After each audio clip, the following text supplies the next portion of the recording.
Assalamualaikum dan selamat sejahtera. Tuan-tuan, puan-puan, peserta program SLIP yang dihormati. Majlis akan dimulakan tidak berapa lama lagi. Untuk itu, sukacita memohon kerjasama para hadirin agar dapat memastikan mikrofon tidak diaktifkan bagi mengelakkan sebarang gangguan dan majlis dapat berjalan dengan lancar. Terima kasih. Para hadirin yang dihormati, majlis diteruskan dengan sesi ketiga. Yang bahagia, Profesor Dr. Ida Madiha binti Abdul Ghani Azmi, Dekan Pusat Pengajian Siswazah Universiti Islam Antarabangsa Malaysia, yang berusaha Puan Zaharah binti Abdul Samad, Ketua Pustakawan Perpustakaan Tunku Tun Aminah UTHM, merangkap Ketua Program SLIP, yang dihormati Puan Nur Aziah binti Syarudin selaku Moderator Program, Barisan Ketua-Ketua Pustakawan Universiti Awam, Barisan Timbalan-Timbalan Ketua Pustakawan Universiti Awam, tuan-tuan, puan-puan, para peserta program yang dihormati. Program SLIP sesi ketiga akan diteruskan lagi dengan perkongsian oleh Yang Bahagia Profesor Dr. Ida Madiha binti Abdul Ghani Azmi. Untuk makluman, program ini akan dikendalikan oleh Puan Nur Aziah Syarudin selaku moderator program. Untuk makluman Yang Bahagia Prof, Puan Nur Aziah Syarudin merupakan mantan Ketua Pustakawan Universiti Teknologi Malaysia UTM. Tanpa melengahkan masa, majlis dengan penuh takzim mempersilakan Puan Nur Aziah Syarudin dan Yang Bahagia Profesor Dr. Ida Madiha binti Abdul Ghani Azmi dengan perkongsian topik Issues, Challenges and Opportunities in Implementing Open Access. Dengan segala hormatnya dipersilakan.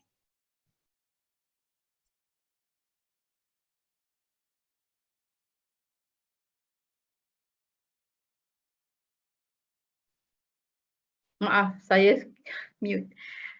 Terima kasih pengacara majlis Puan Nur Fauzan. Yang berbahagia Prof. Ida Madiha binti Abdul Ghani Azmi, Dekan Pusat Pengajian Siswazah Universiti Islam Antarabangsa Malaysia. Yang berusaha Puan Najah Zahra binti Abdul Samad, Ketua Pustakawan Perpustakaan Tunku Tun Aminah UTHM, merangkap Ketua Program SLIP. Barisan Ketua-Ketua Pustakawan dan Timbalan-Timbalan Ketua Pustakawan Universiti Awam, tuan-tuan dan puan-puan para peserta program SLIP yang dihormati. Alhamdulillah kita dah sampai ke sesi yang ketiga pagi ni dan saya rasa dua perkongsian kita yang sebelum ini ya adalah menarik ya, dan saya rasa kita juga akan mendengar satu lagi perkongsian yang menarik dari seorang lagi speaker kita yang hebat, iaitu Prof. Dr. Ida Madiha binti Abdul Ghani Azmi, berkaitan dengan tajuk Issues, Challenges and Opportunities in Implementing Open Access. Sebelum itu saya bacakan sedikit profil penceramah pada sesi pagi ini ya. Prof. Ida, saya meringkaskan sedikitlah biodata yang memang panjang lah ya. Prof. Ida Madiha binti Abdul Ghani Azmi adalah dekan ya, Pusat Pengajian Pasta Siswazah UIM. Beliau dilahirkan di Machang, Kelantan dan berkelayakan PhD in Laws Intellectual Property dari University of London pada tahun 1995. Master of Law dari University of Cambridge pada tahun 1991 serta Bachelor in Law International Islamic University Malaysia tahun 1989 ya. Dan Prof. Ida mula berkhidmat di Universiti Islam Antarabangsa pada 5 Jun 1990. Sebelum menjadi dekan, beliau banyak memegang berbagai jawatan utama di universiti. Antara lainnya yang dapat saya ringkaskan di sini adalah sebagai pengarah Office of the Deputy Director dan bertanggungjawab bagi penyelidikan dan inovasi, Timbalan Dekan Ahmad Ibrahim Kuliah of Laws, Ketua Ahmad Ibrahim Kuliah of Laws, Koordinator Ahmad Ibrahim Kuliah of Laws dan beberapa jawatan lain sebelum itu. Beliau banyak menjadi konsultan kepada beberapa projek penyelidikan di peringkat negara dan juga antarabangsa. Antaranya adalah kajian bibliometrik kebangsaan tahun 2001-2017. Satu lagi kajian adalah Establish IP Curricular and Course for MyIPO serta Preparation of a Draft Intellectual Property Policy for the Kathmandu University, Nepal. Kerajaan World Intellectual Property Organization atau WIPO. Prof. Ida juga banyak menjadi penyelidik utama bagi beberapa penyelidikan di bawah ERGS, FRGS dan antaranya yang adalah yang saya pilih di sini adalah penyelidikan mengenai from data security to freedom of information, formulating a legal framework for open data in Malaysian public sector, Kerajaan Kementerian Pendidikan Malaysia, dan establishing an effective legal framework for corporate mergers and acquisition in Malaysia post TPP and AEC era Kerajaan MOHI, dan establishing legal and economic framework to protect Malaysian copyright-based industries from the possible negative effect of the proposed Trans-Pacific Partnership Agreement Kerajaan MOHI. Saya rasakan tajuk-tajuk kajian ni sangat menarik. Okay, Prof. Ida juga banyak terlibat dengan berbagai penyelidikan lain di peringkat negara dan antarabangsa. Dan apa yang saya highlight tadi tu hanyalah beberapa contoh dari lebih 30 penyelidikan yang dijalankan. Saya siap kira Prof. Lebih daripada 30. Dari segi penerbitan, Prof. Ida juga telah menerbitkan 6 judul buku, 11 bab dalam buku, 40 artikel dan telah membentangkan hampir 60 kertas kerja di dalam dan luar negara. Di samping itu, dia juga telah pun menjadi supervisor dan co-supervisor kepada lebih 20 pelajar di peringkat pasca siswazah. Itu adalah ringkasannya biodata Prof. Ida dan saya rasa kita tidak sabar lagi untuk meneruskan tajuk kita, topik kita mengenai isu challenges and opportunities in implementing Open Access. Sebab saya rasa dalam dua sesi sebelum ni kita telah pun melihat isu-isu, dah ada nampak isu-isu yang timbul daripada Open Access ini. Jadi saya rasa topik yang akan Prof kupas ini adalah sangat menarik untuk melihat apakah cabaran-cabaran yang akan kita hadapi dalam kita mengaplikasikan Open Access terutama di negara kita ni. Okey, tanpa melengahkan masa saya menjemput Prof. Ida untuk meneruskan program. Terima kasih. Terima kasih Puan Nur Aziah. First and foremost, I would like to thank for the invitation, the organizer for inviting me to share my thoughts and perspective in this esteemed, I would have thought, what is the word? Congregation of renowned and leading librarians on issues which are close to their heart, which is open access. Now, I am a bit taken up by the long introduction, actually. You know, our CV can be pretty long, but it's nothing compared to Prof. Mazlan this morning. In fact, I have stayed on from the very beginning, from 8:30, I tuned in to Prof. Mazlan because I was quite keen to listen to the way she established the philosophy of open access. But she was talking more on open science, and as you know that open access is just one feature of open science. And open science is, you know, a broader idea. But she has touched on some interesting aspects or features of open science, which is reproducibility, replicability, and the fact that, you know, open science would have to be, as it is vouched, it has to be as open as possible. Now, because I've tuned in from the very beginning, because I'm the third speaker, of course, I'm a bit concerned that, you know, what I have prepared would overlap with what others have presented, and particularly with Prof. Nazura as well. So it is good that I'm the third speaker. That means I can dilute certain concepts because I take it that you all have, you know, understood what has been explained. with regards to the concepts from Prof. Mazlan and Prof. Nazura. Let me share my slides. Right, can you see the slides? Boleh, Prof. Okay, thank you. Now, the topic given to me is issues, challenges, and opportunities in implementing open access. I thought the topic itself is very forward-looking because you seem to be asking not how to go about implementing open access, but what are the issues and challenges as well as opportunities if we were to embark in open access. Now, if you adopt the definition that was given by Prof. Mazlan, we would note that actually we have been implementing open access for a while already.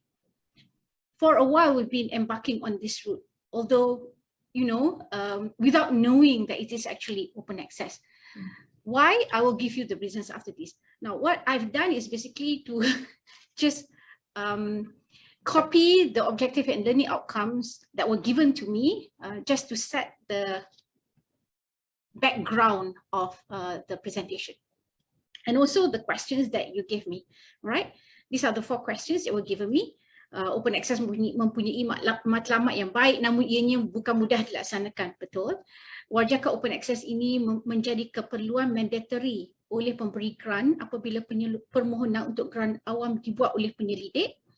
Dan yang ketiga, apakah strategi yang perlu diambil oleh universiti bagi memastikan kejayaan open access? Dan yang keempat, apakah peranan pustakawan dalam menjayakan open access? I'll try to answer all the 4 questions as much as possible through my slides. Now let's start with issues and challenges in open access.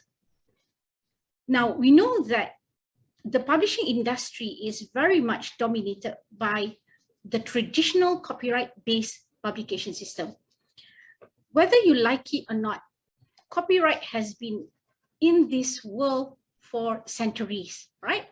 For centuries, starting with the promulgation of the Statute of Anne in 1709. But before that, you know, copyright exists in common law form, where there is this natural rights given to authors. But if you look at the history of copyright, who is it who pushed for the formal recognition of copyright? Is not the authors, it's the publishers. We all know that the primary actor behind the promulgation of Copyright Act 1709, known as Statute of Anne, is actually a publishing company known as Stationers Company, right? Stationers Company. Now, this company, the economic platform that were envisaged and that were very much utilized at that time was that copyright should be given to the publisher so that the publisher will be able to not only to publish the work, but to also make money out of it. So the whole philosophy behind copyright is actually making money. Assalamualaikum Prof. Ganggu sekejap. Boleh tak slide ni di show apa ni? Slide show. Sebab nampak agak Bukan show ke ni? Nampak agak kecil. Nampak agak kecil. Oh lah. Selalu ada problem. Okay, open access. Yang ni screen 1. Betul lah ni screen 1. Saya rasa okey. Nah. Okay. Okay. Agak kecil sikit lah. Mungkin Ada 2 pages. Yang next slide. Ya. Tapi yang share ada 1. Yes. Tapi nampak dua-dua ada. Nampak dua-dua. Dah kira screen 1 dah ni. Kira share. I think can proceed, Prof. Okay. Let me try. Betul? Betul. Nampak? 1 ke 2? No, tak ada. Tak keluar lagi, Prof. Tak keluar lagi. Tak nampak lagi, Prof. Tak nampak You pula. haven't shared. You haven't shared yet. Let me change. Because I have 2 maybe monitors. Maybe you I can have do two without the monitors. presenter window tu.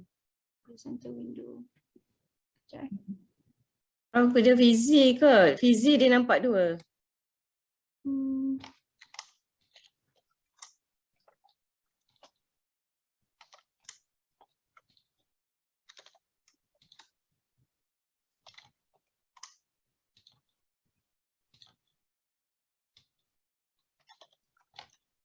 Okay, try yang ni Okay. Ni screen 2. Screen 2 pun nampak 2. Okay.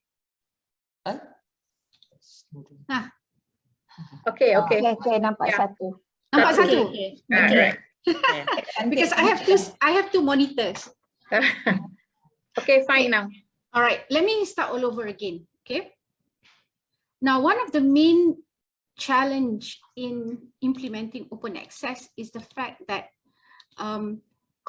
copyright-based publication system, which is the traditional form of publication, has dominated the whole world, and rightly so, because if you look at the history of copyright, if you look at who is it that championed for copyright at that time, centuries ago, was a publishing company by the name of Stationers Company, right?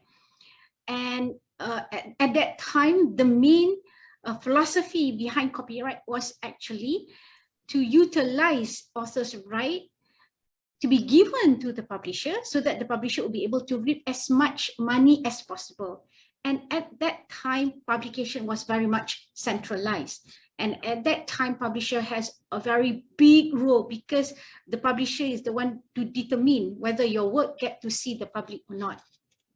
So open access actually has a different philosophy altogether. And open access came much, later than that. And open access came only, in this century, probably because of the availability of digital content and the fact that, in internet, everything can be circulated, shared on a global basis. Unlike how copyright grew, centuries ago, where the idea was there must be a central office or a central body that determine whether your work will reach the audience or not. And because it has been there for centuries, definitely a lot of the publishing industry now is based on copyright. Now, as a result, there are many discontent with the way publishing industry work. Not only on the part of the universities, the researchers, but also on the part of authors themselves. Authors like me, we get to send our paper to a journal, but yet, it's very difficult for us to share the article with others. We have to, on a global basis, put it that way, because, when in a traditional publishing scheme, you typically assign copyright to the journal. So the journal actually owns the copyright, even though you are the author. That is the traditional way of publishing articles and books in the world. Now, this has lead to a lot of discontent. Like I mentioned, the discontent occurs not only at the level of the authors, because authors like me, we don't get money out of the articles. Like what we want is just to share our knowledge with others. Like Prof. Mazlan, she mentioned that, when she was working with UN, she thought that satisfies her main interest, which is to serve humanity, right? And for us scholars as well, when we write, we want to share our knowledge with our audience. We want to share our knowledge with as many people as possible. And that is somehow not facilitated with the traditional copyright publishing industry. Because in the traditional copyright publishing industry, you assign the copyright to the publisher, right? You assign the copyright to the publisher. So even though you are the author, but you no longer owns right over the work. Now, so that leads to a lot of rebellion, put it this way, against the traditional conception of copyright, and it comes in many platforms, many platforms. Prof. Mazlan talked about open science. We can talk about copyleft, and there's Creative Commons. There's also the open source movement, right? And open access is just one of the movement that sort of like militates against the traditional copyright publishing system. Now, if you look at open access movement, it is very recent. Like I mentioned, only in this century, probably as a result of internet and the fact that now we have a new media that enables the distribution of work, and you no longer have to go through a publisher, right? Those days, if you want to get your work to even see the light, you have to go through stationer's company, right? Through a publisher. Nowadays, you can publish it as you like. There's no longer a centralization in terms of the decision for a work to be published on the internet. And because of that, this movement came in. This consists of either the scholars, the scientists, a group of universities, group of academic universities, and a group of librarians like you all right? Academic librarian like you all, who push for greater availability of work for the use of scholars and scientists. And especially so, there is another backlash with this internet and digital media, the fact that now a lot of journals or articles are accessed through databases and locked up in paywalls, right? So libraries especially have to pay quite a lot of money to get access to these articles. So because of that, you find that not only the group of researchers, academic universities, as well as scholars, but some funding body started to then support open access. So you see, like European Commission started to support, advocate for open access and set as their objective. Austrian Science Fund, there was also this Global Sustainability Coalition for Open Science Services, and this initiative Open Access 2020. So it's starting to gain momentum, right? Starting to gain momentum. And if I were to measure from my colleagues in the US and in Europe, in fact, now the norm is, if you want to publish a book, they would want to do it by way of open access. So they pay an additional fee to make the book available in open access because they want the work to be available to as many people as possible. Like I mentioned, people like me, an honest scholar, an honest researcher, we don't gain much, from our academic work. The only thing that we gain in this world is actually for our work to benefit others. So we want our work to be, beneficial to as many as possible. And that's why many scholars are now turning into open access. Plus the other coalition as well, like Coalition S and the German Research Foundation. And these are just example of some of the open access journals. Now that's one, all right? So one challenge is that because copyright has been there for much, much longer time, the literacy on copyright is more, what is the word? More concrete compared to open access, because open access came much later. More people are trained in copyright than open access.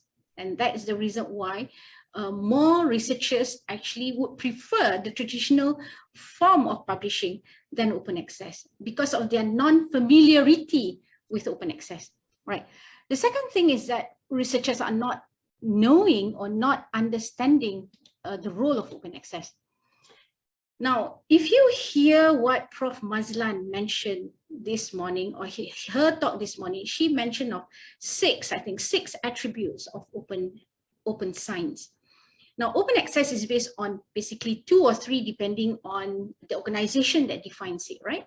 So according to spaopen.org, there are 3 important features of open access, which is free, immediate, and online availability. Like I mentioned, right, open access wouldn't have been here if not because of this online thingy. So they want the work to be free and free on an immediate basis, and it should be available online to everybody. And of course, there are a distinction between one definition from another until, OECD library and UNESCO also give some kind of guidance as to what open access is. But the most important thing is that it involves digital data, and this digital data can be effectively accessed by and shared with others, and so on. And from then on, we see a number of key declarations, and these have been covered by Prof. Nazura, right? Budapest, Open Access Initiative, Berlin, Bethesda, as well as the Temple Principles. And these give concrete foundation to open access. Without these declarations, right, the open access movement do not have its solid foundation. Now it has its solid foundation.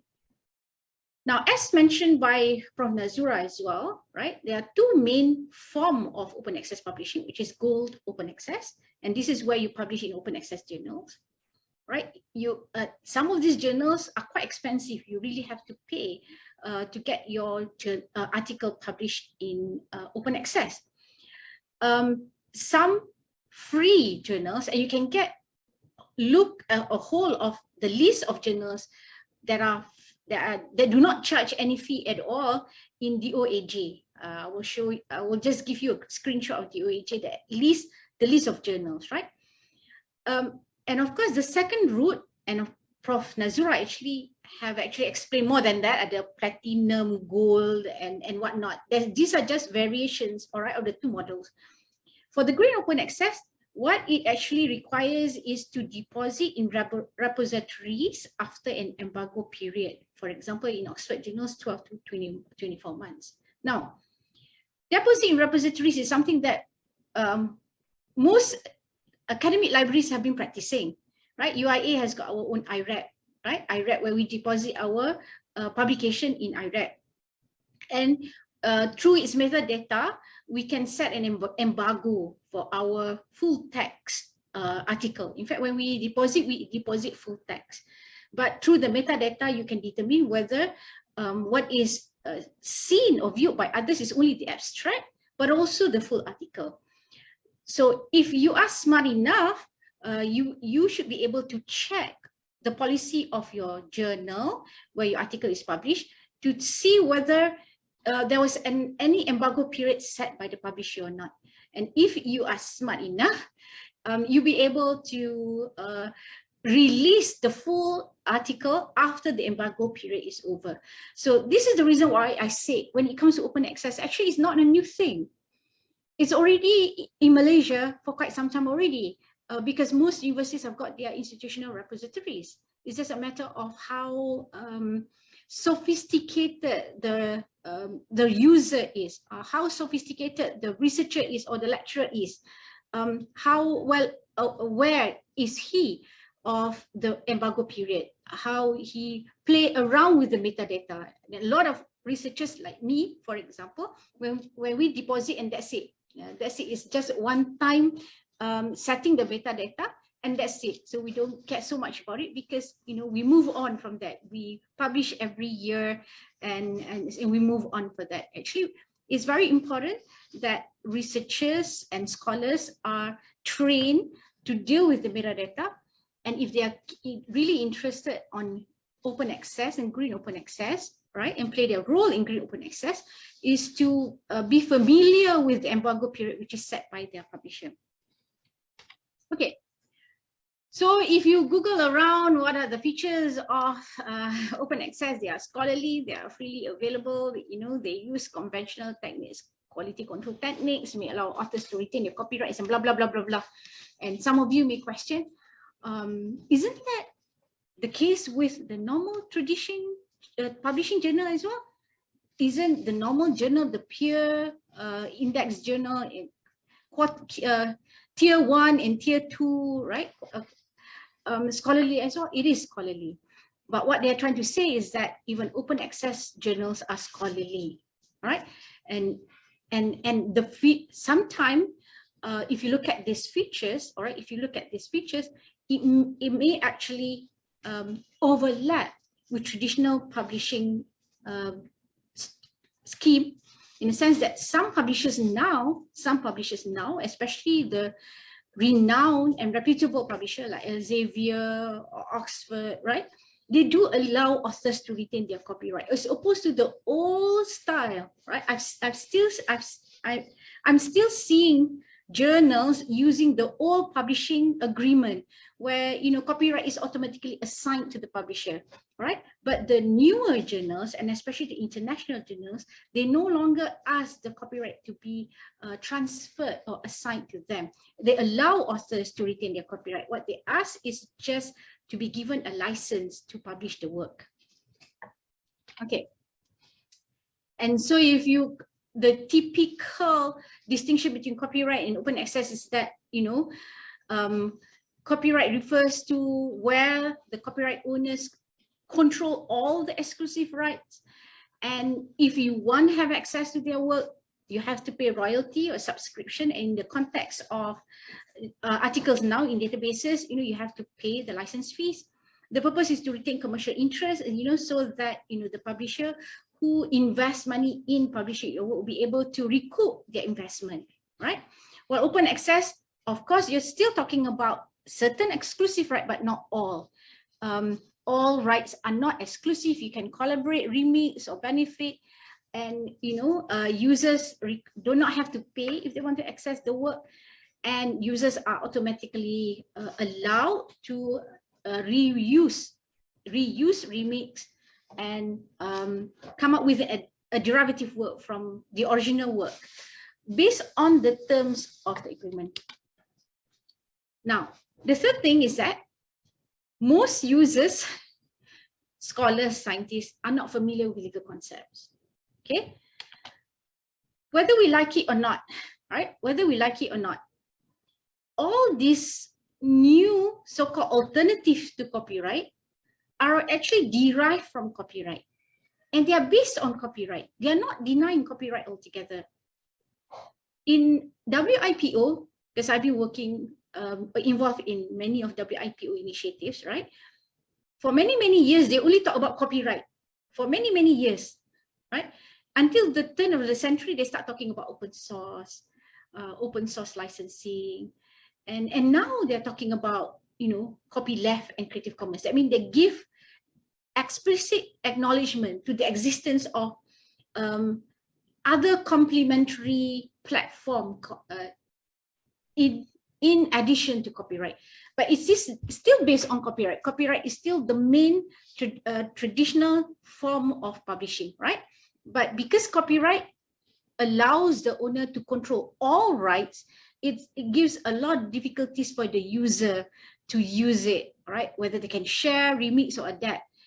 It's very difficult, right? So came the other concepts such as copyleft on the left, where the idea is that, you know, whoever create work using copyleft terms, they should open up the work to be freely distributed and allow the modification of the work subject to these viral conditions, all right? Subject to viral conditions. Viral means any derivative work you create from the copyright will retain the same terms, right? If the term that you set is that there should not be any commercial use of the work, then subsequent use of the work is bound by the condition, right? Bound by the condition. So if he were to adapt the work and create a new work under the copyleft term, he will be subjected to the same terms which are imposed by the earlier work.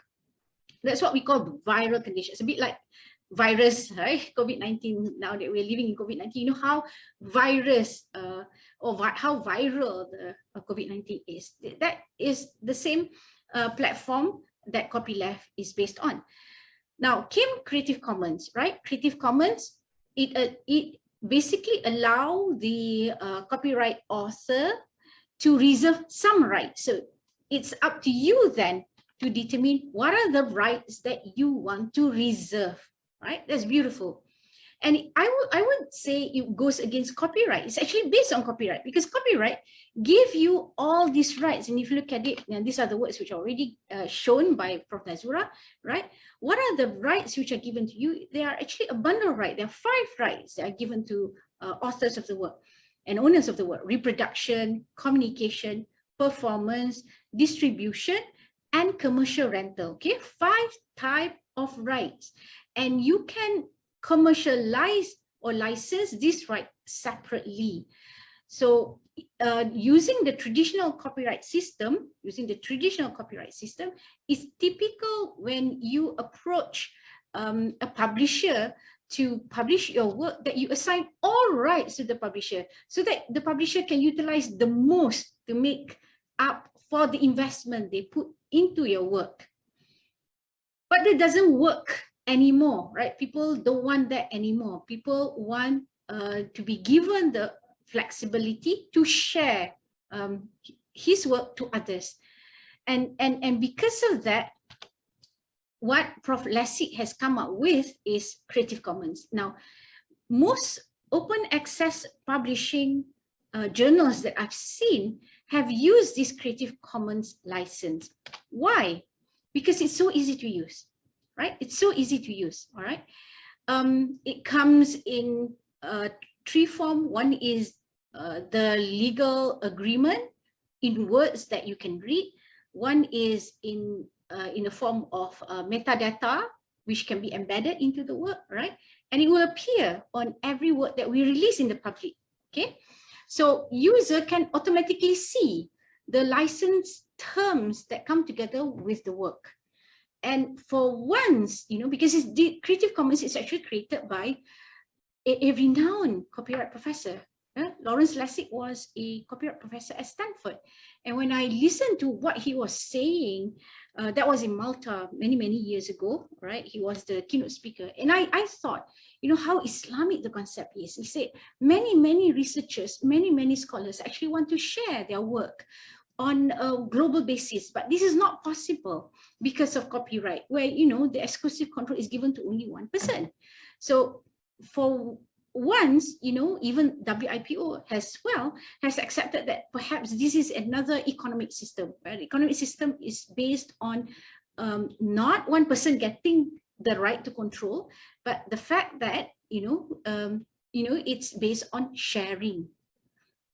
Okay, and if you look at the traditional publishing format, it's really difficult to get to reach out to the copyright author or owner to get clearance, right? But here, if the work is displayed on the internet or circulated on the internet and you can see the license, right? Automatically, you know, these are the rights which are given by the author to you, okay? That you are allowed to come up with a derivative, or you are allowed to come up with a remix, or are you allowed to come up with a commercial version of the work, right? So it's easy for the user. Okay, and of course, the types of work which are supported by CC has also been shown by Prof. Nazura, right?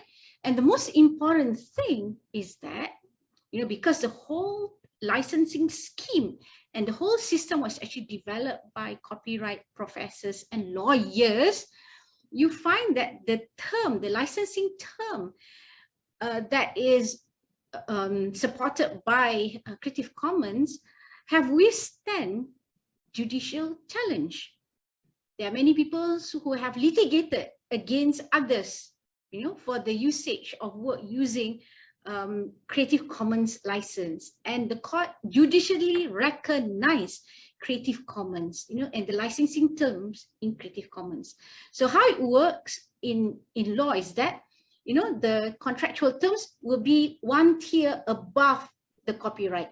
Okay, one tier above the copyright. That means it will be read together with the copyright of the work.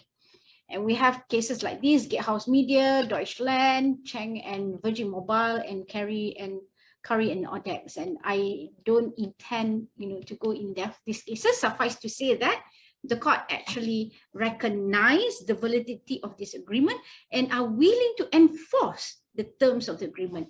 So if you release a particular work, like I remember I listening to a question which was given to Prof. Nazura just now.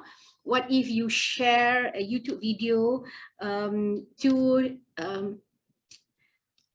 to your subscribers, all right, to your members, for example, in an internal network?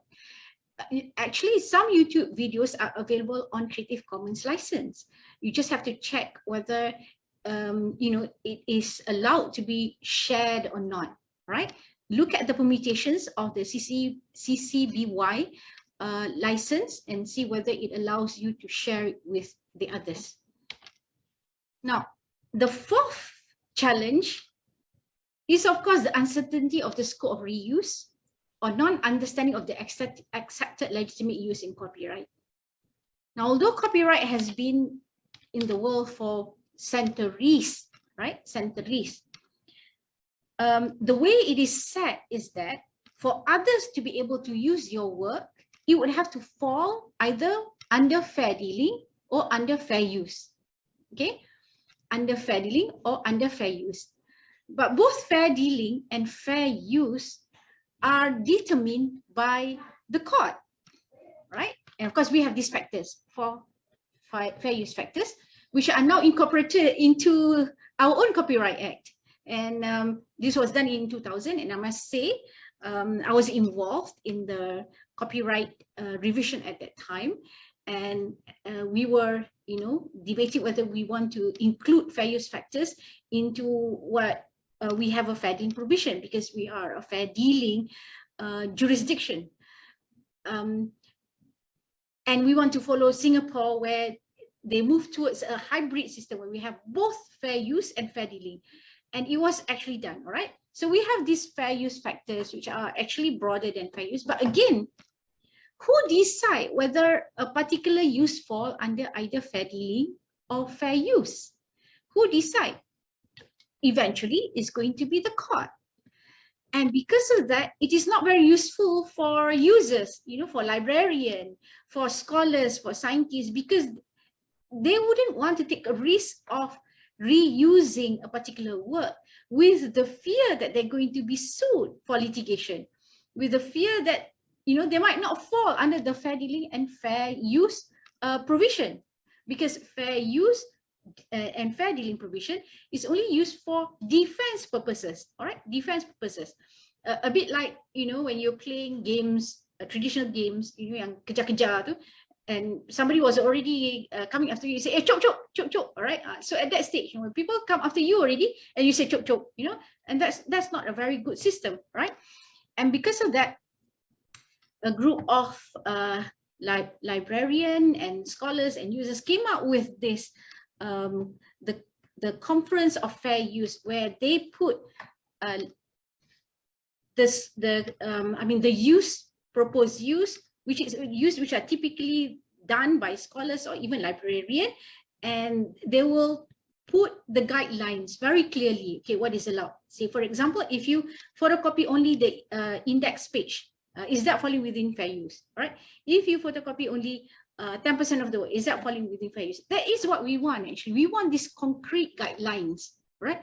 Which is acceptable as custom or customary practice among the librarian, among the scholars, and among the users, all right? So that if there's any dispute on it, of course, the court will also take recognition of these guidelines. And this is what is missing in Malaysia.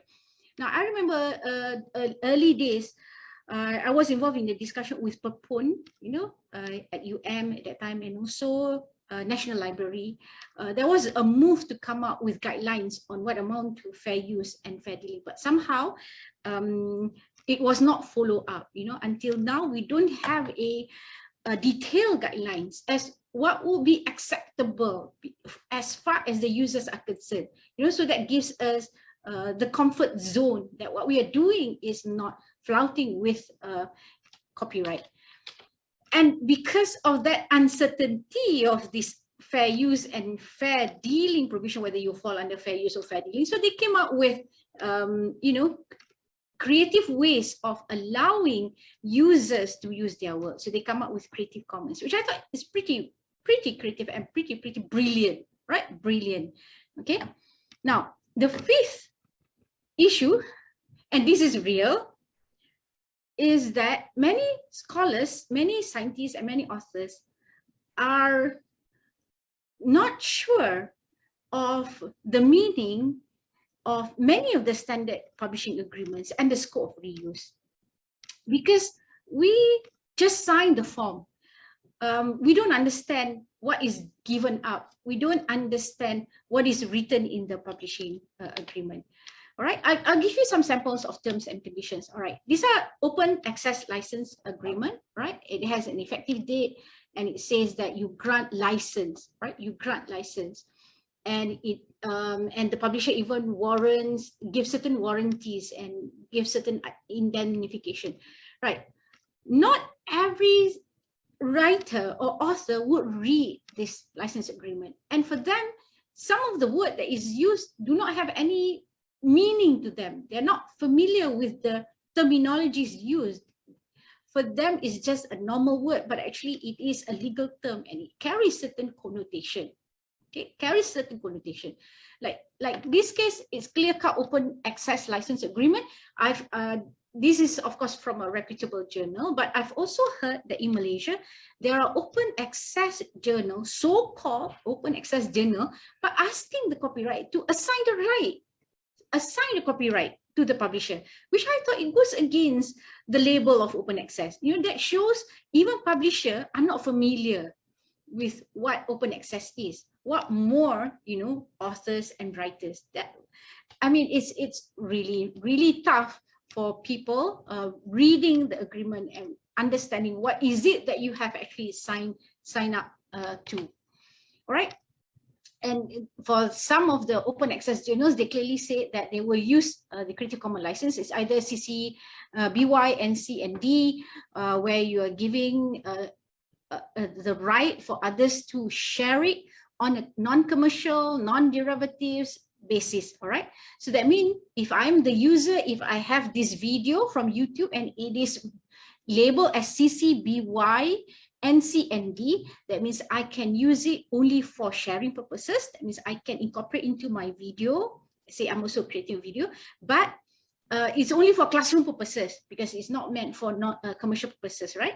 And I'm not allowed to come up with derivatives. When I say derivatives, you know, my students, they love to create memes, you know, memes almost on everything, memes, remakes, right? So memes and remakes are actually derivatives of the original work.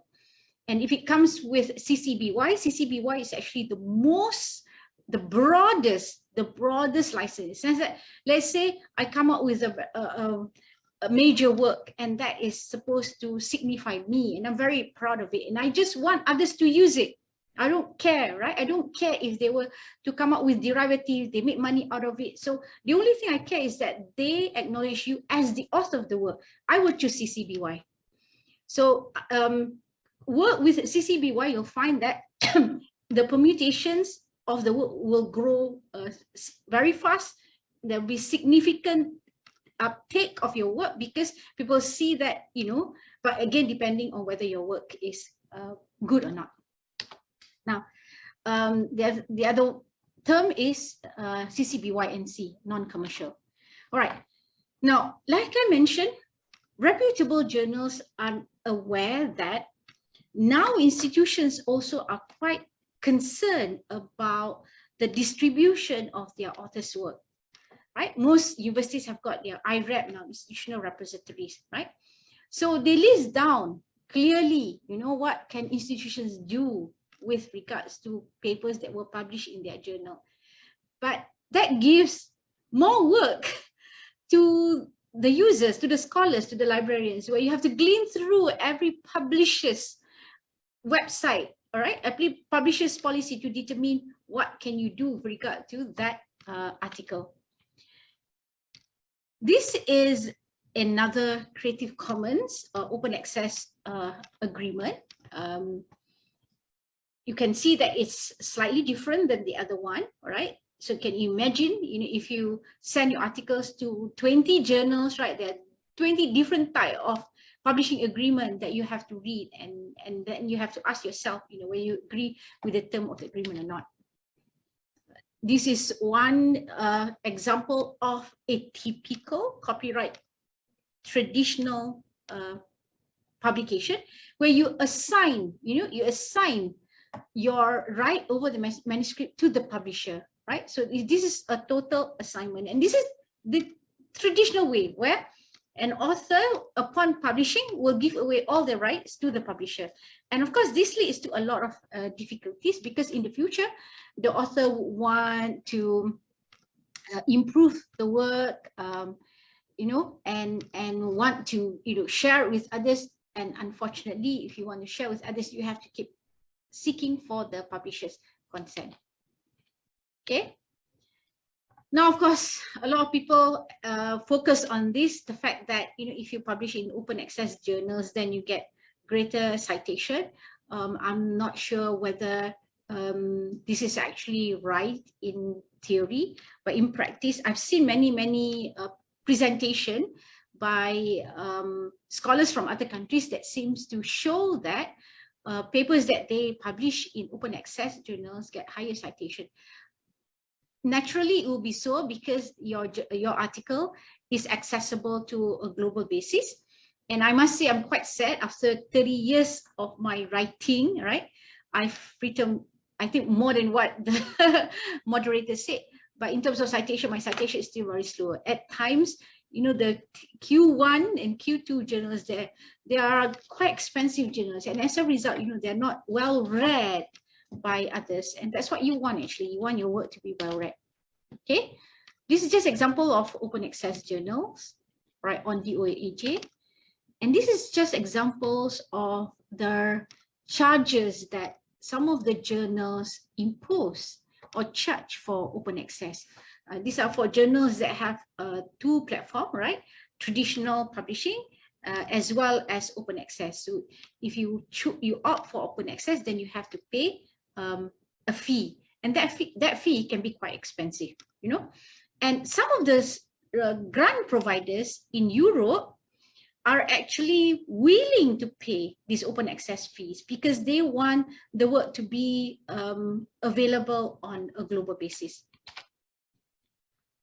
Now, I've talked about the green open access, you know, where you can actually deposit your work into a repository after the embargo period, right?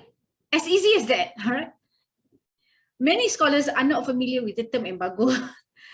They don't know that, you know, actually their work is kept under an archive, not archive, or embargo for a certain period, and after that, you know, they are free to share it to as many people as possible, right? And this is because the embargo policy differs from one publisher to another. And I'm sure you librarians are familiar with this, right? Just showing one example. This is International Journal of Information and Computer Security. And if you look at their publisher policy, right? You can only, the embargo is only for 6 months, which is quite short actually. And if you want to deposit, then you deposit to a certain name repository or subject repository. You cannot archive anti-publication. You have to wait for the publication. And that's the reason why Prof. Mazlan this morning mentioned that when you make your work available on free access, you can actually bypass, you know, sometimes 3 years period, you know, before your article actually published. And so within that 3-year period, you could have attracted many readers and you would have attracted many citation. And as a result, many scholars who want to play on citation, they would publish their articles, you know, on open access basis.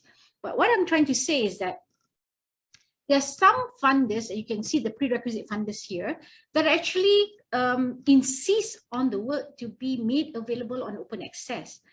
And journals are familiar with that. Right? They will list the name of the funders, and they will also list the period of embargoes, and they will also mention the Creative Commons license. All right, this is just one example. This is another example where, you know, the embargo period is much longer, 24 months. But even 24 months is actually quite short, actually, right? And they also mention if you want to deposit it, right? When can you deposit it and where you can deposit it. Right. My last point. Okay, what are the other challenges? Prof. Mazlan rightly so said, the main challenge is KPI, right? Whether you like it or not, what moves our performance in the university, in the scientific world, is actually KPI. Different grant has different KPI. A lot of grants from the Ministry of Higher Education, unfortunately, still look at Scopus and ISI as their KPI. So if you have like, if you're able to produce like 3 articles, right? 3 articles, surely you would give priority to Scopus or ISI because you want to fulfill your KPI, whether you like it or not. And there was nothing mentioned in all these national grants, unfortunately, on you know, the point that you get in publishing open access, right? If they allow, if they state, say, among the 3 articles, you may publish 1 in open access, right? The express statement itself will encourage scholars and authors to publish in open access, whether you like it or not, right? Somehow the research ecosystem in Malaysia, like Prof. Mazlan mentioned, is not as sophisticated as it is in Europe, you know, and you can see that United Nations and UNESCO are among those who drives open access, right? These are all internationally, but not locally. And whether you like it or not, in a lot of the global and national indexes, whether it's Malaysian Science, Technology and Innovation, as I've done that once, I think, and then there's also bibliometrics, right? STI indicators report. They capture data of publication in ISI and Scopus, right? Recently only they accept Scopus, otherwise it's ISI, whether you like it or not. So they use that as a measurement whether you are better than, you know, Vietnam, or you're better than Thailand, or you're better than the developed countries in terms of the numbers of publication, right?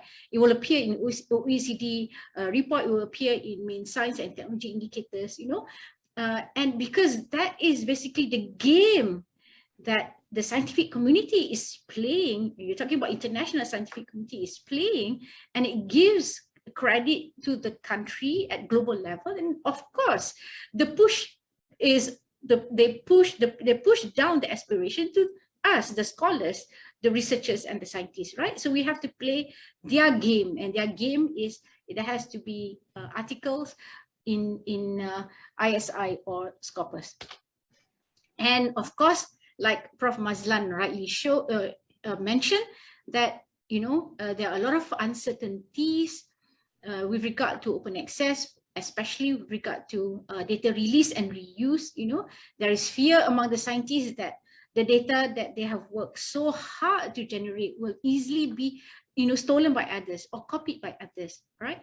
And of course, the problem with ownership of data, you know, is very much in the mind of the scientists and the scholars. You know, they wouldn't want their hard work to be easily read by others. And rightly so, if you remember the furor a couple of years ago, and it's still ongoing this year, is the fact that Malaysia is among the top 5 countries involved in fraudulent publications. And people say this is because of the journals that they publish. Some of them are in open access, and a lot of these open access journals are not so, what do I say? I wouldn't say they are not legitimate journals. They are legitimate journals, but they have like dubious review mechanism, right? They are not as stringent as the ISI and Scopus, right? And we know that if you are a serious scholar, a serious author, you want to try and publish your work in very good journals, right? Because if your article came out in this so-called fraudulent journal, that would be very embarrassing to you, not only to you, but if you are using certain grants, you know, to produce all those works, then of course your grant provider will question you as well. How is it that you publish in some dubious journals? And because of that, you know, a lot of Malaysian authors and scholars shy away from open access journals because they are worried, they're not familiar with the terrain, they're not familiar with the territories, right? And of course, where do you come in? You are the librarian, and I know librarians are the most honest copyright user. They're the most abiding copyright user. They're always concerned about copyright. Every time they come up with a new service to their users, they will keep asking, is this allowed under copyright? It's not allowed under copyright, you know? Because I've had this discussion with Perpun, I've had this discussion with National Library, they will keep asking, can we do this, can we do that? You know, that's the reason why I thought we should start at least to have a guidelines, you know, on fair use. What is the typical usage by librarian, and should that be considered allowed or not? You know, you come up with a guidelines, and you can involve the publisher in as well. You can involve the academics in, and that will be the standard practice in all academic libraries and all libraries, and if the usage of all scholars and authors in Malaysia. That will be very, very good. Now, of course, with regard to open access, your role is added. Now, there's a new platform now, right? Additional platform which is open access. Then you have to, your main role will be to be the advocacy. You have to train your scholars on open access. You have to train them what it means with the metadata that they fill up when they deposit their work in your institutional repository, right? Because whether you like it or not, you know, this would be, you know, copyright is enforced by individuals. So you have to educate these individuals of their right. It's their right, actually. And if they want to allow others to use it on open access basis, it's also their right, okay? So you have to train them, all right? You have to train them what is the meaning of archive, what is the meaning of embargo, what is the copyright policy from one publisher to another, what is the content policies of one institution with another. It's a huge role, but I think it's a role that librarians can play very well, because librarians are really, really trusted people, right? Like I said, they're the most law-abiding citizen in terms of copyright. And the second thing, of course, you can facilitate the faculty to deposit, all right? Deposit works in open access, help faculty to find OA journals, help in data curation, and in the future, right? And of course, some of you are already the administrator of institutional repository, right? So some of you have already done digitization, and in the future, right, you can come up with a special pathway or platform for the access of work and compete with the Sci-Hub, right? Compete with Sci-Hub, and you're going to do only legitimate work, all right? You're going to share only legitimate work compared to Sci-Hub. Okay, and now, whether you like it or not, a lot of writers, they play social media, and they do promote their work in social media, right? There are a number of platforms where they actually deposit their work. At times, you know, they deposit the whole article, and it can be against copyright policy, but they're not familiar, like I mentioned, they're not familiar with copyright policy. So I've seen friends, you know, deposit the whole work, you know, a published article, I mean, like I said, in SSRN, in ResearchGate. SSRN is not so because SSRN only allows, shows the abstract, but I've seen even, you can even download the full article, right? In LinkedIn, academia.edu, in Altmetric, in ORCID, Mendeley, blah, blah, blah, blah, blah, right? So because whether you like it or not, you know, when you write a piece of work, you want to share with others.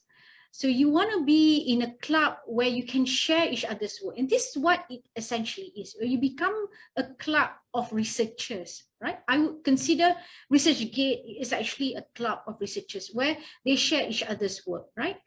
And you want to share and exchange ideas, okay? But at times they went beyond what is allowed under copyright by depositing the full published article in social media.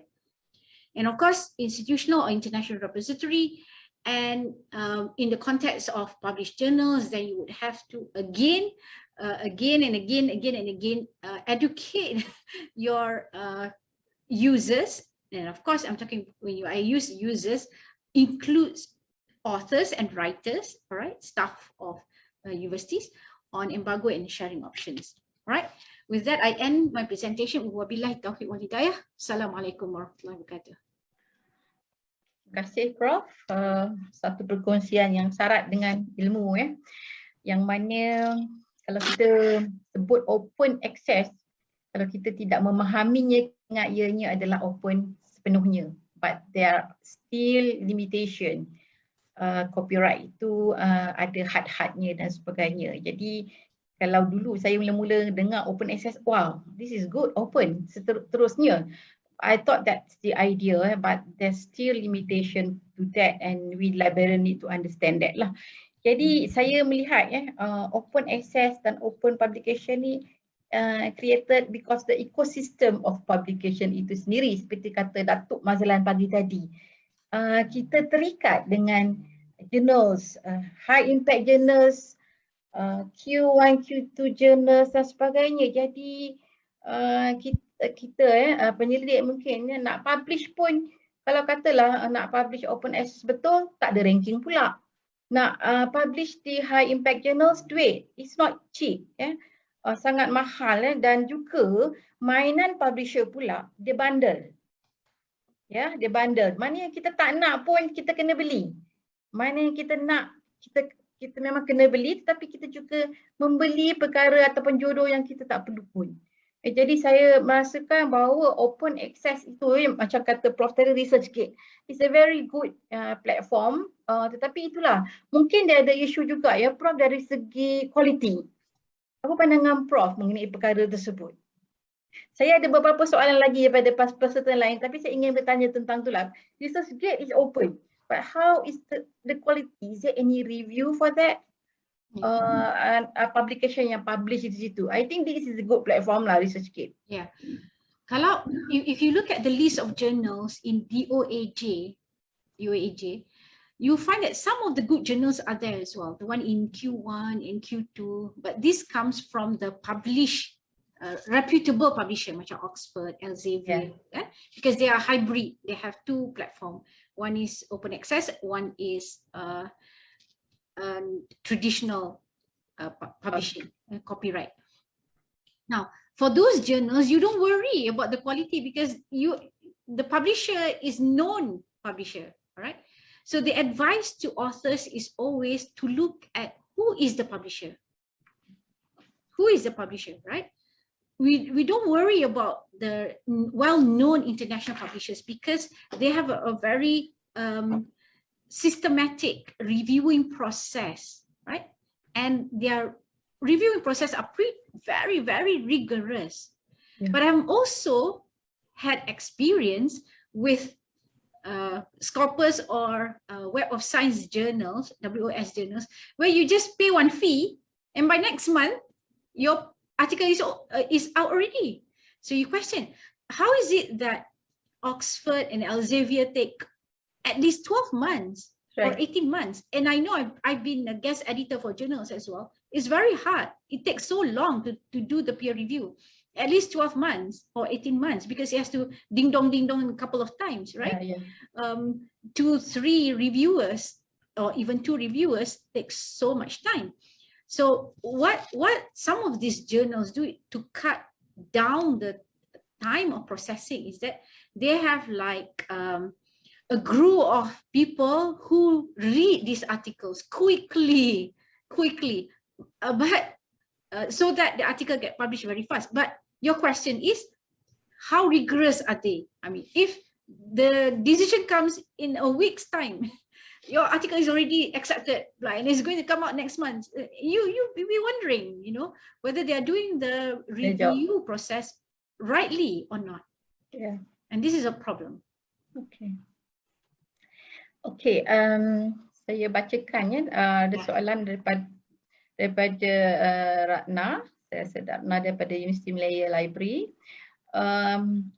Prof. Ida, would reproducing for the purpose of preservation falls within the exception of our Copyright Act 1987? I would say yes. It falls under any use. Now, has been the subject of many debates. Yes. Many debates, and the discourse that we have, the librarian, is that, I actually is very, very generous to you all. Because it says any use. But yet librarian is scared. Librarian want, boleh tak copy preservation? Boleh tak photocopying the content page? Does it fall any use? Any use is so broad. So in 2012, when we amended the law, we had a series of discussion with the librarian, and they insist that, you know, the law is made clearer, because I know you librarian want to see the word and the use that you use, typical use, appear in the law, so that it covers you, right?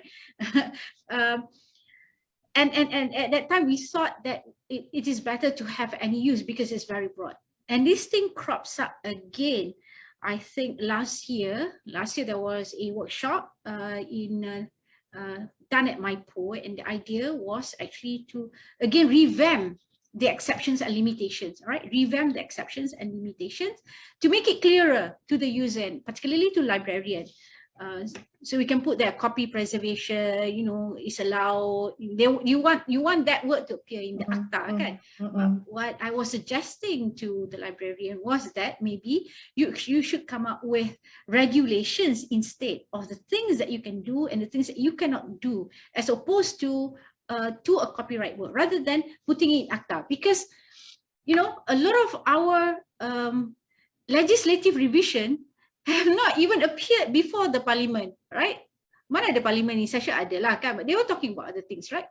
It takes so long to change the law, right? But if you want to just, if you want to cover practical things or practical issues, it's better to do it by way of regulation, because that is just approved by the minister and you get it, right? It's much faster that way. I would say from day one, I would say preservation is allowed from day one, okay? What people are worried now is this remote learning environment. And because of this remote learning environment, WIPO has come up with a number of discussion at international level as to whether we should craft exceptions to allow the reproduction of work, you know, scanning of book to share with students, you know, and they are still discussing. I don't know how long they're going to discuss and when they're going to come up with concrete resolution or even text, right? Even text on exceptions for remote learning. But that has opened to a lot of discourse actually on whether our exceptions and limitations are enough to sustain education in this remote learning environment. Yes. Open access agreement mentioned to allow scholar in our institutional representative to be accessed publicly. Of course you can. Okay, this is a question by Asikin, right? Yeah. Can we use any of open access license agreement mentioned to allow scholar publish, such as PhD, MA thesis? Yes, why not? And I think our institutional IREP is on open access basis, right? Yeah, Shikin, you ada nak tambah? Yes. But actually, other publication is openly, publicly accessed full text, but not PhD and master's thesis, because they are in our repository, but we are not allowed to do that. Even though the author have given agreement. The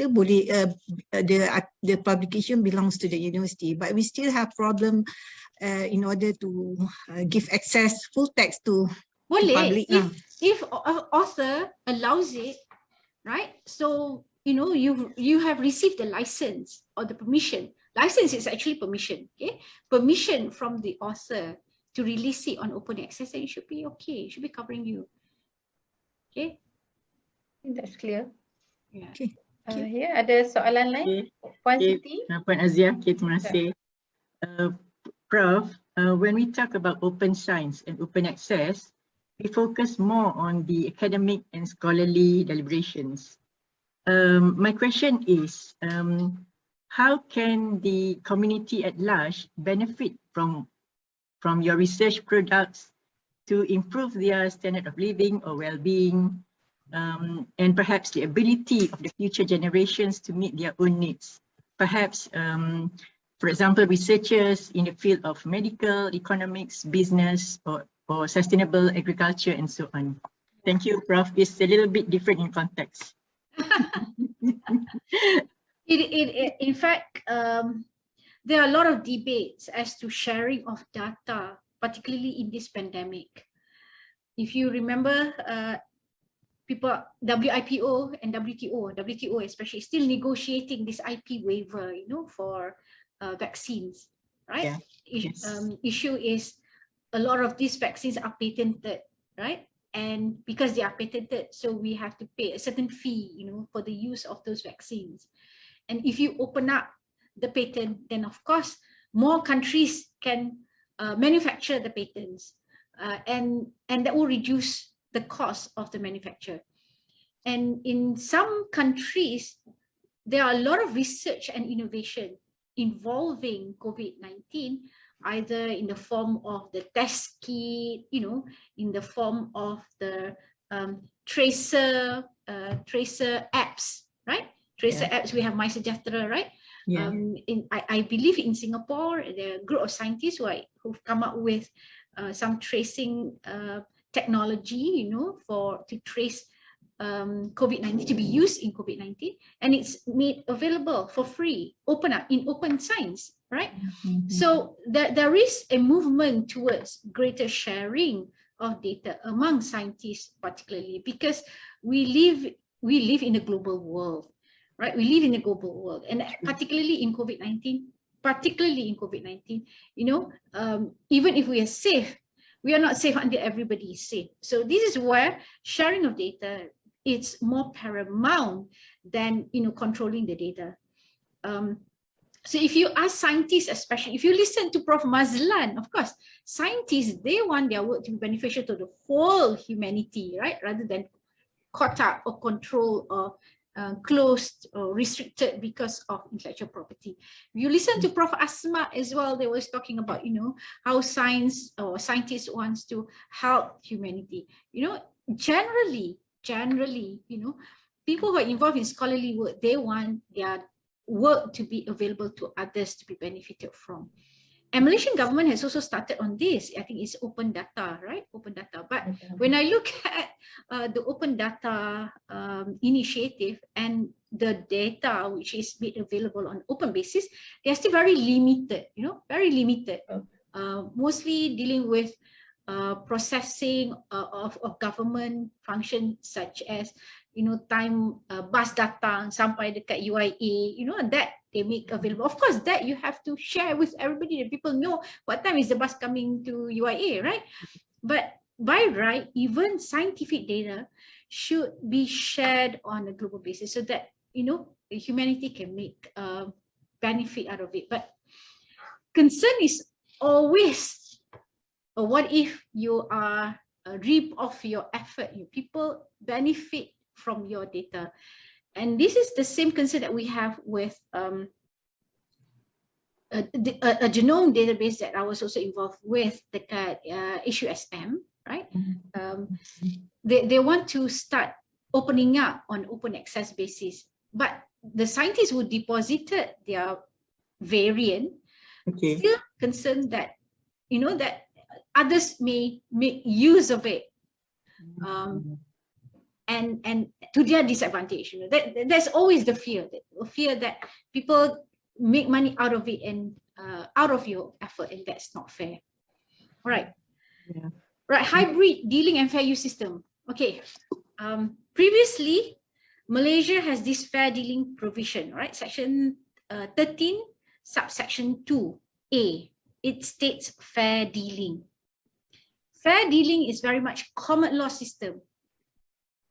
In terms of the legal system, Malaysia belongs to this common law jurisdiction because of British influence, right? They come and set up their legal system. So our legal system is very much common law jurisdiction. So among the other common law countries are Singapore, Hong Kong, Australia, of course UK, Canada, right? And the jurisprudence in these other common law countries would benefit when we interpret our law in Malaysia. So it's always on a fair dealing, but the fair dealing concept is tied to the purpose that you use. It's not an open use. Okay, if you're doing it for research, private study, criticism, and review, and reporting of current events, right? Parody and caricature. All right, these are the purposes mentioned under the Copyright Act. So you cannot go beyond these 5 or seven purposes. Okay, specified purposes. And so if someone were to come up with a meme, we've had quite a number of cases recently on parody, right? They come up with a meme. Yeah. Would that fall under parody or not? If they fall under parody, then you can claim fair dealing. If it is not parody, then it doesn't fall under fair dealing. Okay, so the system is quite rigid. It depends on the purpose, and the purpose depends on the specified purposes only, right? But if you look at fair use, let me go back to the fair use provision. Where is it?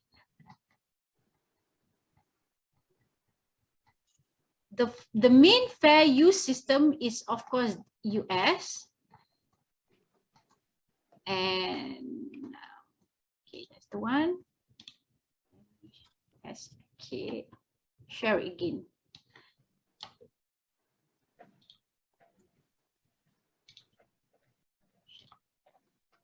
Can you see it? Okay. Okay. Okay, nampak. Nampak, eh? Right. For the fair use system, they look at 4 factors: purpose and character, amount and substantiality, nature of work, effect on the potential market. Now, in fair dealing system, we also use these 4 factors, but any single factor will exclude you from the fair dealing provision. So if you turn a picture, a photograph into a meme, okay, you basically reproduce the whole thing. Okay, you reproduce the whole thing, right? Somebody's image, you turn it into a clown. You basically reproduce the whole thing. So that's substantial reproduction. Automatically, no fair dealing. Okay. Automatically, no fair dealing. All right? Yeah. Even if your purpose is for parody, which is allowed, all right? Which is allowed. But under the fair use system, they look at 4 factors rather than just 1 factor. So even though your reproduction can be substantial, but you're not competing with the original work. Because you're criticizing that person, you turn his image into a clown. Are you making money out of your work? No, right? You're basically criticizing that person. Okay, so it does not have any effect on the potential market. So 1 factor is in your favor. Amount and substantiality will be against you. Nature of the work, whether it's freely available or well-known expression, it can be neutral. Okay, and the purpose is for criticism, which is in your favor. So you have 2 factors in favor of you. So the court may find that even if there are 2 factors, but these 2 factors weigh very heavily, that it overrides the other 2 factors, and therefore your use should fall under fair use. Oh, okay. Yes. Belajar benda baru hari ni. Okay, saya rasa we've come to the end of this session, even though I would love to hear more on this, yeah, because kita rasa the more we listen, the more we know that we know a little only. So I think Prof, can you, untuk mengakhiri program ni, can you have some take-home message to all of us here, librarians, on our roles and whatnot, please? I would like to compliment the librarian in Malaysia for putting up a very benevolent work in championing copyright. Every year when there is this copyright day, the first institution that celebrate copyright day is definitely the librarian. The libraries. That's Aman. They are the biggest supporter of copyright, actually. Yeah. And of course, copyright changes over time. And these are like nuances of copyright. I put it this way, right? There'll be newer and newer platforms that utilizes the license system in copyright. there'll be more in the future depending on the media. Perubahan tu ya, perubahan yang Yeah, berlaku. they'll be created in the future. But the traditional principle is definitely copyright. You have to understand copyright first, right? How copyright give rise to this ability to license others, right? So Creative Commons is essentially a form to license others. And it's easy. You don't have to reach out to the author because it's there visible on the work itself. Okay. And therefore, it's important now. I see the big gap between Malaysia and the developed countries is we don't train our users, our scholars, our researchers, our students. In other universities, they even teach students on Creative Commons. Right. And the type of licensing that allows them to share their work with others, because who are the one who is creating all these remix and meme? They are the kids. Yeah, right? They are the kids. betul. For them, this come second nature to them because all these graphic, these images, these audio visuals come to them. The first thing is they put fun of it by creating meme. We have so many memes involving UIA. You know, the students put fun of our open gate and closed gate policy. You know, came meme already, right? And they are very, very, very into criticism and parody, and they create a lot of creative work. Actually, our students are very, very creative. So they should be taught or trained how to share their work with others and what are the license terms that be useful for them. You know, rather than looking at copyright, because copyright is all about controlling. You know, the idea was at that time, Sessions Company especially, it's about controlling the type of ideas that can be shared with the world, right?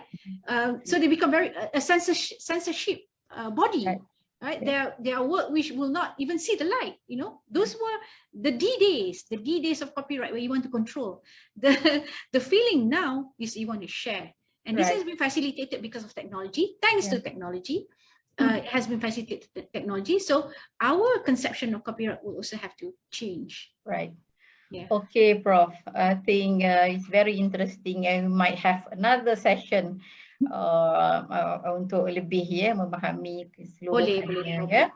Boleh. So kita selesai kupasan topik on issues, challenges and opportunities implementing open access, dan saya dapat rumuskan di sini saya lihat ada satu point iaitu we librarians need to educate our users as suggested by Prof. Ida tadi. Saya melihat bahawa our roles now is to first to understand what is the legal aspect, what is copyright, what is the agreement especially. Agreement kita baca pun kita tak faham kadang-kadang kan.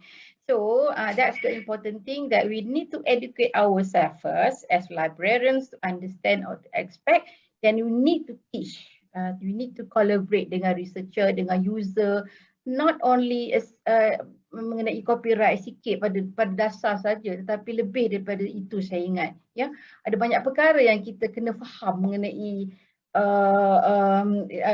isu-isu mengenai copyright, dan ianya saya lihat sebagai satu opportunity for librarians to ke depan dalam topik ini. Dan peranan itu lebih nampak menyerlah apabila kita ada knowledge on aspects of open access secara lebih mendalam. Jadi saya rasa this is a good session, perkongsian yang membuka minda, membuka mata kita on the roles, the things that we need to know more than what we know today. Jadi kita lebih mudah untuk collaborate dengan researcher, dan seterusnya kita akan merancangkan lagi usaha-usaha open access ini di Malaysia. Tadi saya juga nak sentuh mengenai open data Prof. Ida, tapi sebab saya rasa open data tu slow sangat di negara kita berbanding dengan open access for publication dan sebagainya. Jadi mungkin topik lain lah, kita ada satu sesi nanti mengenai open data. Jadi saya bagi pihak Urustia mengucapkan banyak terima kasih di atas perkongsian Prof. Ida yang syarat dengan ilmu baru yang kita pelajari ni. Jadi saya bagi pihak Urustia mengucapkan ribuan terima kasih kepada Prof. Ida kerana dia melapangkan masanya untuk bersama-sama kami dalam sesi ini. Terima kasih sekali lagi dan saya serahkan kembali majlis kepada Puan Nur Fauzan. Terima kasih. Terima kasih kepada Yang Bahagia Profesor Dr. Ida Madiha binti Abdul Ghani Azmi di atas perkongsian sebentar tadi. Dan majlis juga merakamkan ucapan terima kasih kepada moderator Puan Nur Aziah binti Syarudin. Para hadirin yang dihormati, bagi meraihkan majlis sebagai tanda kenang-kenangan, para hadirin diminta mengaktifkan kamera masing-masing untuk sesi bergambar. Sedia? 1, 2, 3. Senyum. Teruskan senyum. Senyum lagi bagi laluan AJK mengambil gambar. Okey, sekali lagi. Freestyle. Thumbs up. Dalam kiraan 5. 1, 2, 3, 4 dan 5. Terima kasih semua atas kerjasama yang diberikan. Alhamdulillah, jam menunjukkan waktu 1:30 hari dan kita akan berhenti seketika bagi sesi rehat minda, makan tengah hari dan solat zuhur di tempat masing-masing. Majlis akan bermula semula pada jam 2:30 petang dengan perkongsian sesi yang keempat pada petang nanti. Sekian, terima kasih. Terima kasih Prof. Ida. Terima kasih. Assalamualaikum. Terima kasih, Prof. Salam. Thank you so much, Prof. Thank you. Terima kasih, Prof. Thank you, Prof. Thank you, Prof.